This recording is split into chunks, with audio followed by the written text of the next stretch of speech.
Hello and welcome to the Mathematica tutorial.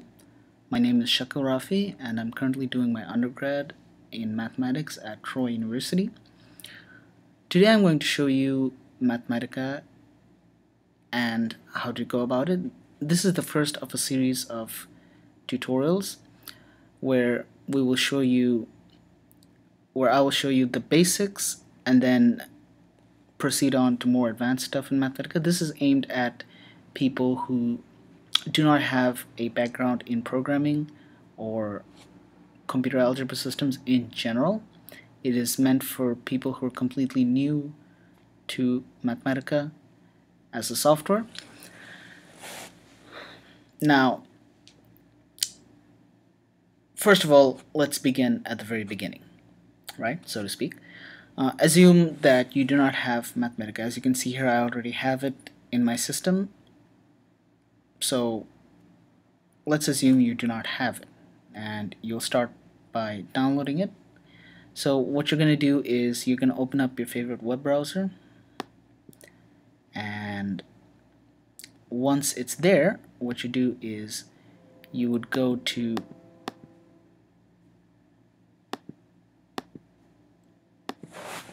wolfram.com. That Wolfram Research is the company that makes Mathematica.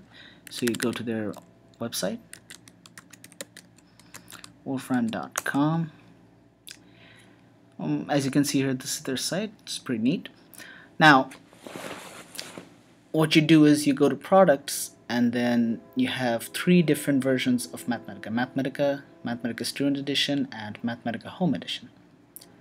Now, generally speaking, and it's not the case for all colleges, but generally speaking, your college will have a license for Mathematica where if you're a student of that college, you get to download it from the school servers for free. Now, normally that would happen. Some colleges do it, some colleges don't. Some colleges have something else called Mathematica, which will probably be part of a future series of tutorials. But for now, your college in general may have it. The way you see if it's there is you ask your professor or your advisor, whoever handles this kind of stuff, if the college has a site license. Now, if it turns out that they don't, what you do is you'd go to products and go to Student Edition, which is here.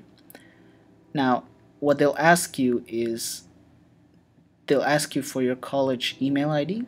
That's just to verify if you're a part of that college. And once done, you can purchase it for a heavy discounted price, about $200, $250-ish. Now, you might be saying $250 is really expensive, but if you were to buy the full, like, professional edition, the full-blown version of it, it would cost like upward of $2,000, which is, for people who can afford it, that's well and good. Now, it's normally used in many different areas like business, government, and other places, so they can afford to buy it for that. Now, if you're an enthusiast or a hobbyist, you can get the Home Edition, and it costs, like, per year $149, which is ridiculously cheap if you think about it, like, for what you're getting. So, assuming that you've somehow managed to acquire that through your college, or you just went out and bought it. So here you have Mathematica. Now, I'm running a Mac OS system, Mac OS 10.8 Mountain.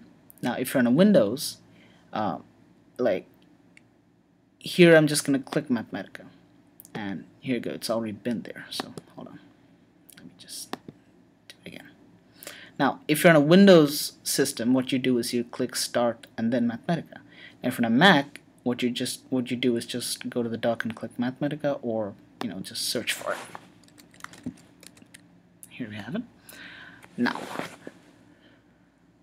you click Mathematica, and it's gonna load.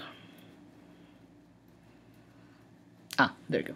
You'll be greeted to something like this.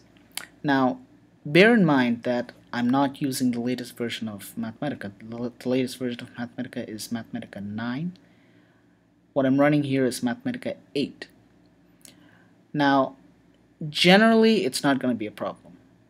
Mathematica 9 has added a lot of extra functionality, but for all intents and purposes, Mathematica 8 is more than capable of what I'm going to show you. The functions that are added in Mathematica 9, they're like way too advanced. I mean, you'll probably never even encounter them in your lifetime. I mean, you could, but you probably won't. Now, one feature in Mathematica 9 that Mathematica 8 doesn't have, and that may or may not affect what I'm going to show you, is in Mathematica 9, they have what is called a predictive interface. So as you're typing a function, Mathematica 9 is going to suggest that. Like, it's going to make suggestions of and sort of auto-complete whatever function you're going to do. Now, Mathematica 8 doesn't do that. Now, if you know what you're doing, that's not going to be a big problem. And Mathematica 9 is more helpful for people who are completely new to it. It's sort of like a more user-friendly feature. But capability-wise, the Mathematica 8 is almost as good as Mathematica 9, especially for what we're going to do. So once you're greeted with this window right here, what you're going to do is click Notebook, and we're greeted with a blank space. Now, you know how in Microsoft Word, when you save a file, it's saved as a Word document, it's saved as a document. In Mathematica, it is saved as a notebook. Now, what a notebook is basically an empty space here, where you get to type formulas and equations and stuff. Kind of like how in a Word document, what you have is a page where you type words and paragraphs and sentences and all that stuff. Here, you get to type equations and formulas, and you get to draw graphs and a whole lot of stuff. We'll get to that later, and we'll get to the notebook concept later. So this is your first notebook. Now let's begin. Think of Mathematica as a TI-82, like a scientific calculator, TI, Casio, whatever you use. What it's going to do is you put in stuff and you tell it to sort of crunch those numbers. You give it calculations and it does those, and it shows you the output on this area. Now let's begin. Let's begin with something really basic, something that anyone knows, like let's say 1 plus 1.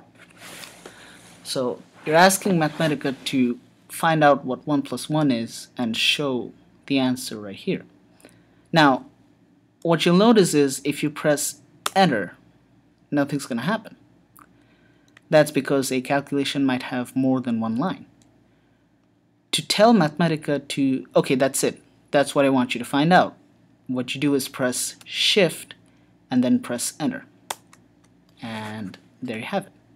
Now, what I want you to notice very carefully is right here it says IN1 and here it says OUT2. The way Mathematica looks at it is this is a calculation and this is the output. Whatever you type after it is not necessarily related to it. So IN stands for input 1. So that's the first input that you gave Mathematica, and out comes out 1. That is the first output that you gave Mathematica. So that's really well and good. Let's try something a little bit more complicated. You press 6 and you press asterisk and you press 7. Now, generally speaking, you can enter the multiplication sign, the cross in multiplication, you can enter it, but it's very difficult, and if you type in X instead of multiplication, it's not gonna work out. You see here? There we go. So that's not the answer we want.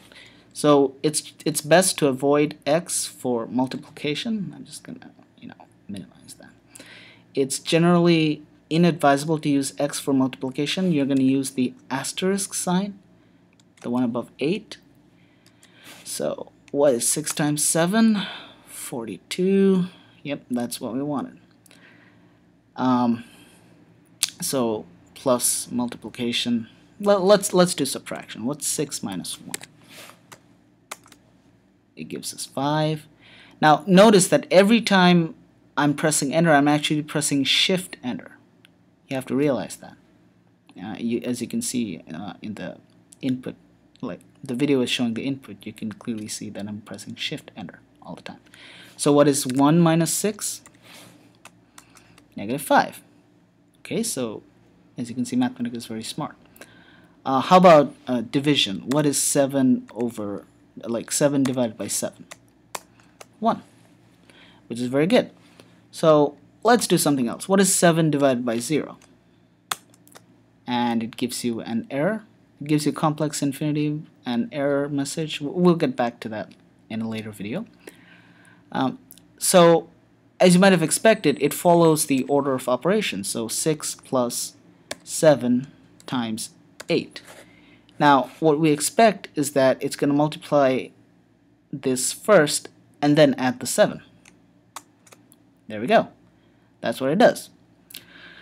So it's actually smart enough to know that the bracket precedes any sort of multiplication to begin with. Let's see. We type the same thing, but instead we type in this. So what does it show? 88. It does what's inside the bracket first and then multiplies. So now that you've completed your first notebook, what you want to do is save it, right? So you click File and you click Save. With Save As, you can save to different formats, but we'll get to that later. You click Save, and since I'm on a Mac, it's slightly different than if you're on a Windows. You select where you want to save. Let's say I want to save it to Documents, right? And the file format is Mathematica Notebook. You select *NB and you click Save. Now it's saved. So, and if you want to retrieve that document, you go here, and there we go. You have the untitled 1. You click it. There we go. So that's about it for the first video. I hope to see you in the next few videos where we go to more advanced stuff. Thank you. I'll see you.